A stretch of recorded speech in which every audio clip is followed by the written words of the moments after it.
Dr. Jamil Ahmed Khan, former Ambassador, Foreign Affairs Analyst, joins us online. Dr. Saab, thank you very much to have joined us. Dr. Saab, we've discussed India with you in the past as well. We've discussed the barbarities with you in the past as well. But this time we've got a substantial documentary made by the BBC to back our facts and figures. How important is this documentary, and in your point of view, what are the basic striking features of this two-part series? No, it has already stamped whatever has been happening and what were the features of the Gujarat riots and Gujarat massacre under the leadership of Narendra Modi.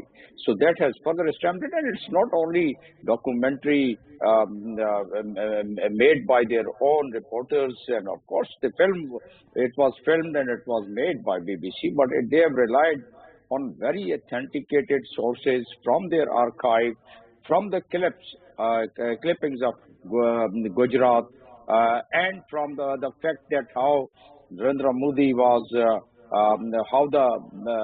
he was restricted, how his visas were refused by so many countries, including US and UK, and how people had gone into the court once Narendra Modi became Prime Minister and arrived in UK. And what kind of objection, what kind of retaliation was faced once Modi went to US.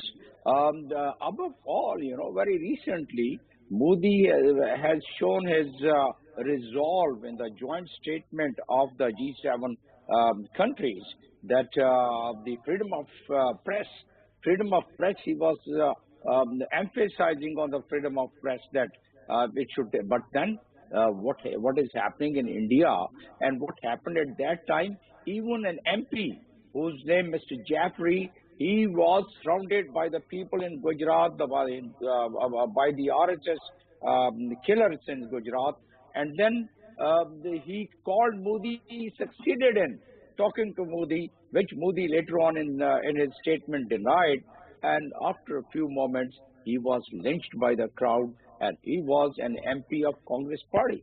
So all these things are the matter of record which this documentary has been made. This is what we've been talking in various programs. This is what so many human rights proponents and human rights activists have been saying.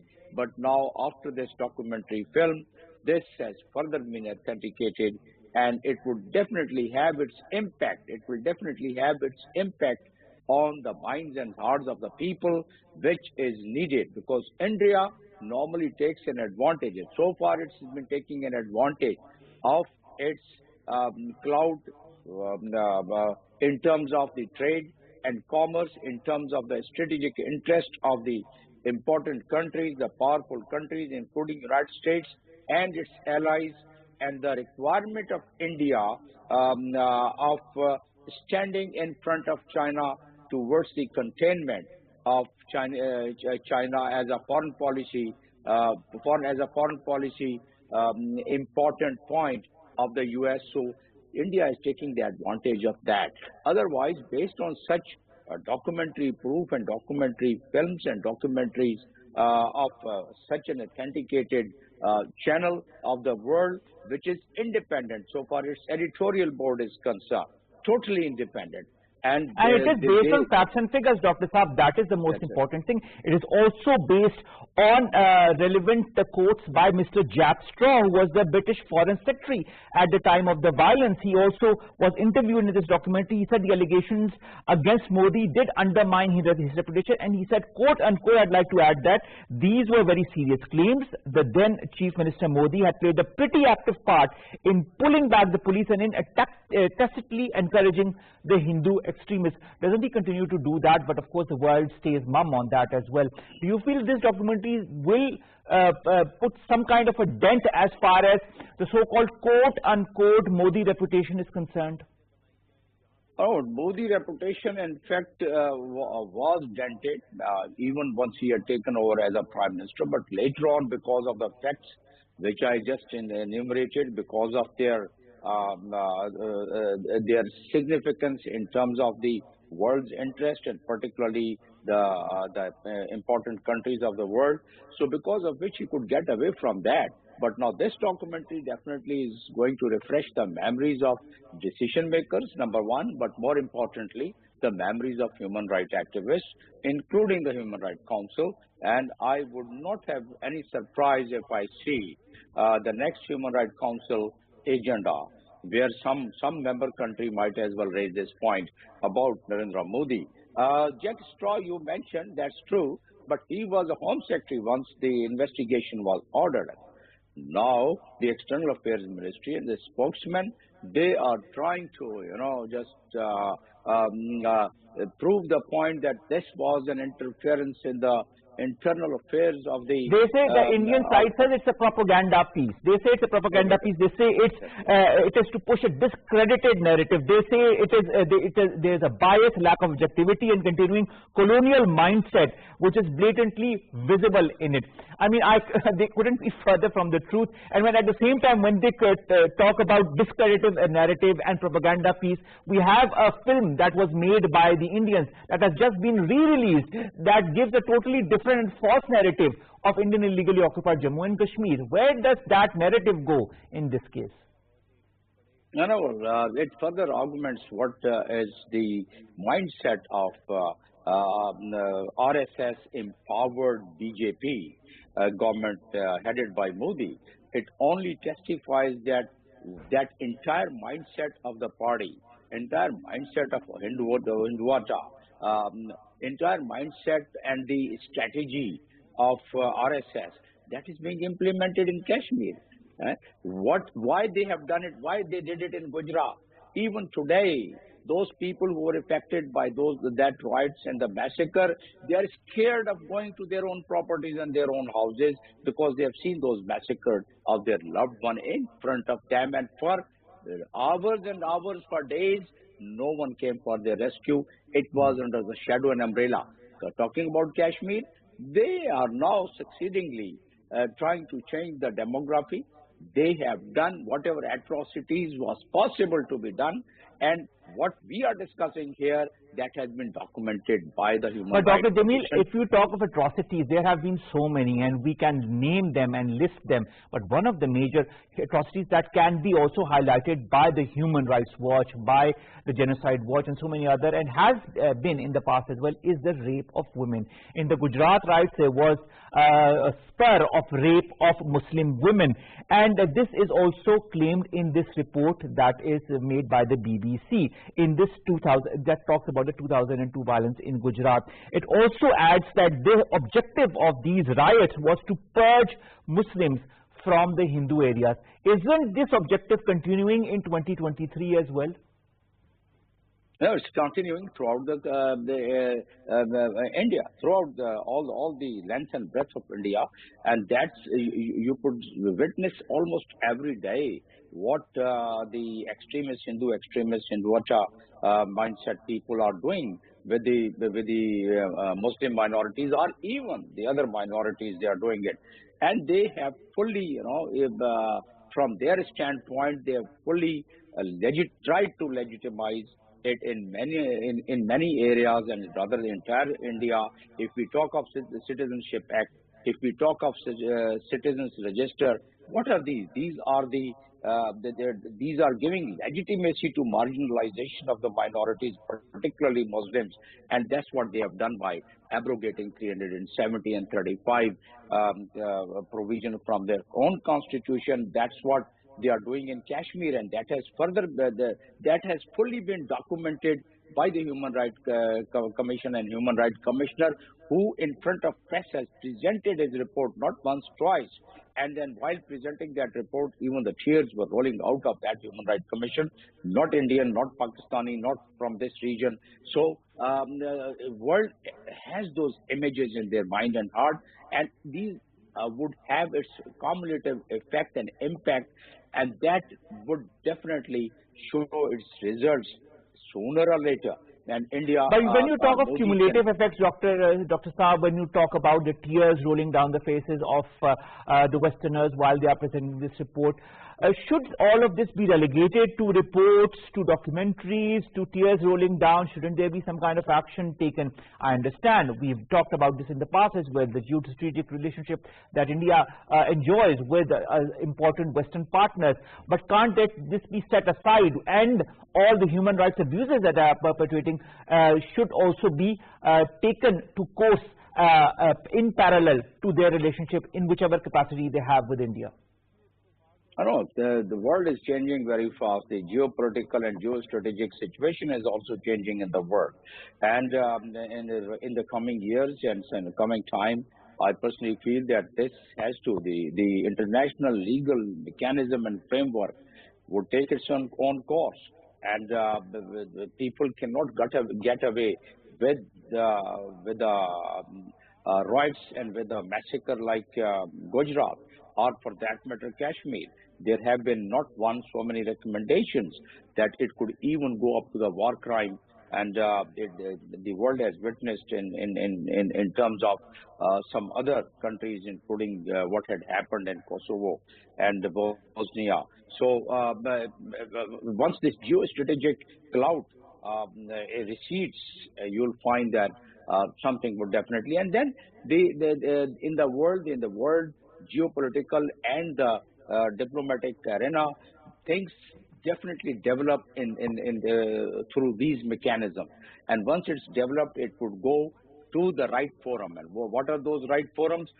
Those right forums are, of course, the International War Crime Court, but then there's a whole lot of a mechanism of Security Council through which that is invoked, and then the General Assembly. So this is plus International Court of Justice, maybe International Court of Justice, Dr. Saab.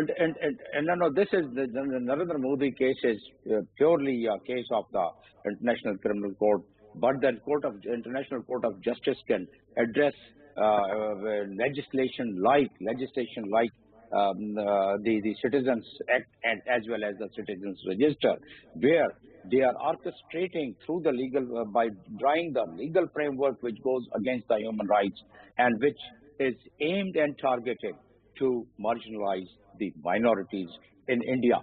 It is also very clearly mentioned in the Religious Freedom Report of United States just last year.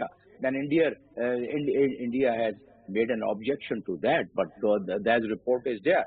So once these dots are connected, the case what we are discussing today, once those significance of India which it has attained due to a variety of reasons, once that starts receding, the world would witness that people have to be taken, the perpetrators have to be taken on task, and at that time, perhaps even the Congress in India, the Congress party politicians have made objections to it, but now they too have been suppressed and pressurized so much that now those voices are also diminishing in India. All right. But you talk of connecting dots. Let's connect the dots as far as the so-called situation of the Kashmiri Pandits is concerned. We've seen a whole film, a propaganda film that has come out with the name of Kashmir Father. Now it is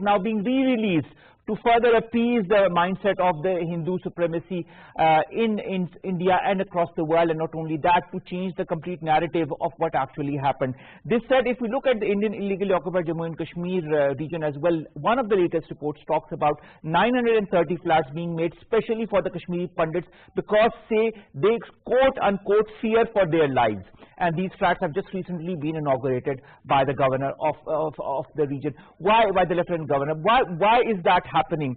And which kind of image is India trying to show to the world as far as the actual situation of what Muslims are going through in illegally occupied Jammu and Kashmir is concerned versus the so-called situation of the Kashmiri Pandits? And we have witnessed about 720 such websites, and 720 which has been detected not by us, by the Europeans, that their propaganda machinery. So they are just trying to do it once again in terms of releasing this film. But at the same time, the reports which I just indicated and reports which I've just cited during the program, those reports are the reports which are on the record of these international forums, including United Nations, as well as we had sent a dossier, and that dossier also contains some of the extracts of the Human Rights Commissioner's report, and that's part of the record. So coming back on the way they are changing the demography, what to talk of these apartments which are they making, what to talk of these lands which they are allocating, what to talk of the permission of purchasing the property after changing 35, which I said. So all those things are directed towards one thing, and that is basically to change the demography. And that demography is under the ambit, this is the violation of Geneva Convention, Article 49. And that Article 49, if violated in terms of demography, then in that case, the additional protocol of Geneva Convention suggests that it can attract Article 8 of the International Criminal Court, what I was just mentioning. So, but the fact of the matter is that it has to be made as an agenda of Security Council or General Assembly or the Human Rights Council, which has already said a lot about it. So there has to be a consistency. Diplomacy, international politics is basically the name of continuity and consistency. So it has to go on. And this documentary, what we are quoting and what we are discussing today, Dr. Jamil, the only consistency which I feel, and I'm sure you would agree with me, that would put some kind of a pressure on India to reverse their decisions and the tactics that are using against the minority, especially the Muslims, is economic sanctions. That is the only way, that is the only language that India as a country will understand. Do you agree? Well, that is the best tool available with the World Forum. But is the world prepared for it? My point is that what to talk of the world players, our own OIC has its own Article 9 and 10. And they have not really convened an extraordinary meeting to impose economic sanctions on India, even while the Muslims are being not only marginalized, they are being killed, they are being lynched. So nothing has happened. So since nothing has happened to the authorities there in India, and particularly Hindutva mindset and the RSS strategy, so they are just going scot-free.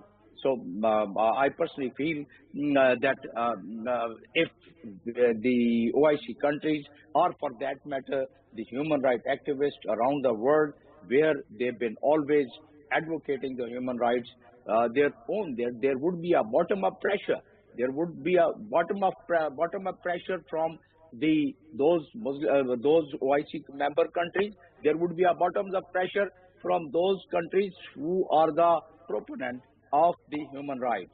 So it's just a matter of time, as I said, that Dr. Jamil, I understand it's a matter of time, but the fact is, how long will it take? I mean, or will it take another decade or even more till such time when the whole demography of the Indian held valley would have changed because of the decisions and the new laws that are being put forward by the Indian government as to make the Muslim majority into a Muslim minority, to include so many people from different religions inside of the Indian held valley, so that whenever plebiscite takes place in the next coming years, that the result would be completely different and as per the aspirations of the Indian BJP government.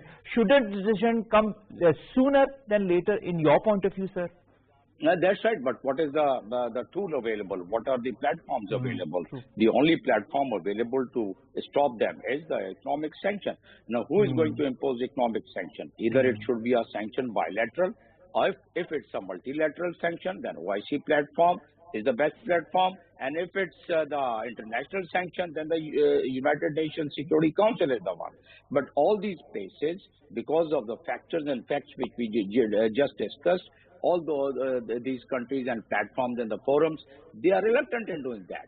So long as they are reluctant, India is going to continue what they are continuing now with the change of demography. And this demography change, after demography change, they would say we want to implement the Security Council resolution and we want to have the plebiscite there, let's have it. So at that time, I don't know what the world is going to say, but I think between now and the time once they fully change the demography, it's the time that, including Pakistan, most of the countries should really make their voice, and through the public diplomacy, through the legal diplomacy, and of course through all the means in on their hands to really stop that. If they don't stop it, then in that situation things would be different. And believe me, if that happens, there would be an implosion. There would be a turmoil within the Indian society and within the India itself, and India would not be able to withstand that. They could manage somehow the external problem and external pressures, but internal pressure which is in the offing, if they continue with this mindset and if this strategy, then they are going to implode from within. Yes. All right, now looking at all the different perspectives of this documentary also, and how it highlights, the atrocities committed by India from a different perspective other than Pakistan. Coming to Pakistan, because this is the Britishers that have Pakistan has highlighted time and again on different forms of the global forum, whether it be the United Nations, whether it be the SCO, whether it be other fora, talking about the atrocities that are being perpetrated by India. You talked about public diplomacy, legal diplomacy, that are tools that Pakistan has used very efficiently. Of late, Foreign Minister Bilawal Bhutto Zardari had described Narendra Modi as the butcher of Gujarat, and that created a lot of hullabaloo as far as the reaction from different quarters there is concerned as well. How important was this highlighting of the fact by Mr. Zardari at this point of time, when of course his popularity amongst the world leaders is gaining momentum, and they are listening more to the Pakistani perspective as to what India is doing? I think after a long time, Pakistan has started highlighting the way it should have been highlighted. And the Foreign Minister of Pakistan, I think the way he has really emphasized on it, that definitely further enhances the value of all the evidence which is available on record of the world and on the record of various forums of the world. So these statements are going to augment what have been reported, what has been said, what has been documented, and what has been tabled as an agenda on the General Assembly and as an agenda on the on the Human Rights Council and on the agenda of Security Council, which was vetoed and which was not brought to the agenda in the recent past. So this would further give a strength. And I think we should keep continuing. Our Foreign Office should keep continuing. Our Foreign Minister should keep continuing that, because we are the voice of the Kashmiris. Our heart and our mind and our heart is with the Kashmiris. And will remain with the Kashmiris, and we will continue to help them in whichever way possible, politically, morally, and diplomatically. Thank you very much, Dr. Jamil Ahmed Khan Saab, former ambassador and foreign affairs expert, who have joined us.